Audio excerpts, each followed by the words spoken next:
Es war einer dieser Abende, an denen der Himmel einfach nicht aufhören will zu weinen.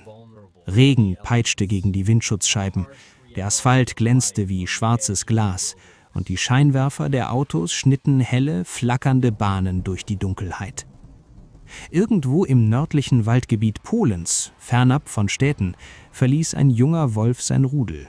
Vielleicht war er zu neugierig, vielleicht suchte er sein eigenes Revier, vielleicht hatte er einfach Hunger, so stark, dass er die Grenze zwischen Wald und Straße vergaß.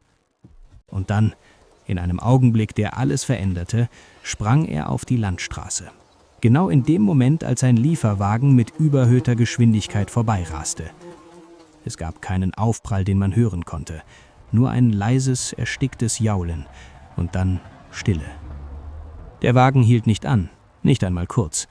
Der Wolf rollte auf die Seite, sein Atem flach, sein rechtes Hinterbein unnatürlich verdreht. Stunden vergingen, Autos rasten vorbei, manche so nah, dass der Windzug seinen nassen Pelz flattern ließ. Einige Fahrer sahen ihn. Sie blickten kurz rüber, zuckten mit den Schultern und drückten das Gaspedal weiter durch. Nicht mein Problem, dachten sie wahrscheinlich. Ein streunender Hund oder ein Fuchs. Doch er war kein Hund und kein Fuchs. Er war ein Wolf, wild, stolz und jetzt völlig hilflos. In der ersten Nacht regnete es ununterbrochen. Er lag da, zitternd, die Augen halb geschlossen, sein Körper immer kälter. Jeder Atemzug schmerzte. Jeder Versuch, sich zu bewegen, schickte Wellen des Feuers durch sein Bein. Am nächsten Morgen war die Straße wieder belebt. Traktoren, Lieferwagen, Familienautos. Ein Junge im Rücksitz zeigte auf ihn und schrie: »Mama, guck!« Doch die Mutter sagte nur: »Schau nicht hin, Schatz«, und fuhr weiter. Der Wolf verstand nicht, warum niemand kam, warum alle wegsahen. Er dachte an die Wälder, an das Heulen seiner Familie, an die Wärme der Erdhöhle. Und langsam, ganz langsam, gab er auf. Am zweiten Tag konnte er kaum noch den Kopf heben. Seine Zunge war trocken, seine Augen glasig. Er lag da, als wäre er schon halb tot. Und dann, plötzlich, quietschten Reifen. Nicht weit weg. Ein kleiner weißer Kombi hielt am Straßenrand, direkt neben ihm. Die Tür ging auf, eine junge Frau stieg aus.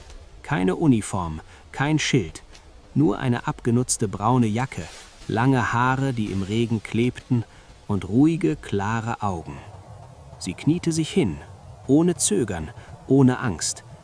»Hey«, flüsterte sie, so leise, als würde sie ein Kind wecken, »du bist nicht allein.« Und in diesem Moment, zum ersten Mal seit 2 Tagen, hörte der Wolf auf zu zittern.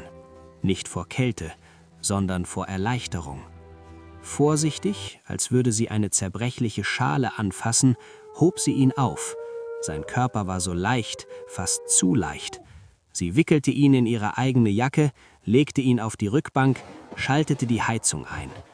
Im Auto lag er da, die Augen auf sie gerichtet, nicht mit Furcht, sondern mit etwas, das fast wie Vertrauen aussah. Ihre kleine Praxis lag am Waldrand, umgeben von Kiefern und hohem Gras. Kein großes Krankenhaus, nur ein ruhiger Ort, den sie vor Jahren eingerichtet hatte, um verletzte Wildtiere zu retten. Ohne viel Licht, aber mit warmen Händen und ruhigen Bewegungen röntgete sie sein Bein. Der Bruch war kompliziert, aber nicht hoffnungslos. Sie gab ihm Schmerzmittel, säuberte die Wunden, wickelte das Bein in eine leichte Schiene aus speziellem Material. Nichts, das ihn behindern würde, wenn er später wieder laufen würde. Die ersten 3 Nächte verbrachte sie auf einer Liege neben seinem Gehege. Nicht im Haus, sondern draußen, im Schuppen neben dem großen, eingezäunten Waldstück, das sie Freiheitsraum nannte.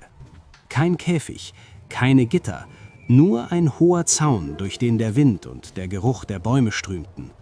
Jeden Morgen brachte sie ihm rohes Fleisch, nie aus der Hand, immer in einer Schale, damit er seine Wildheit behielt. Sie beobachtete ihn stundenlang, wie er lauschte auf Vögel, wie er versuchte, auf 3 Beinen zu hüpfen, wie er in den Abendhimmel heulte, nicht laut, sondern fragend, als suchte er nach Antworten. Wochen vergingen. Das Bein heilte. Die Narben blieben, aber die Kraft kehrte zurück. Er fing an, Mäuse zu jagen.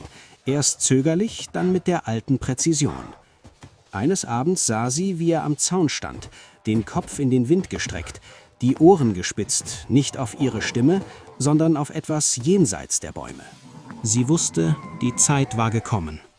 Eines kühlen Herbstmorgens, als der Nebel noch über dem Gras lag, öffnete sie das Tor. Kein Leine, kein Abschiedswort, nur ein sanftes »Geh nach Hause«. Der Wolf blieb einen Moment stehen, sah sie an, nicht als Haustier, nicht als Patient, sondern als Gleiches. Dann machte er einen Schritt, dann noch einen und verschwand zwischen den Bäumen, ohne sich umzudrehen. Sie hat ihn nie wieder gesehen. Aber manchmal in stillen Nächten, wenn der Wind aus dem Wald weht, hört sie in der Ferne einen Heulchor. Und jedes Mal lächelt sie leise, denn sie weiß, einer davon ist ihr Wolf. Denn in einer Welt, die immer schneller wird, braucht es manchmal nur einen einzigen Menschen, der anhält. Einen, der sieht, nicht nur ein Tier am Straßenrand, sondern ein Leben, das es wert ist, gerettet zu werden.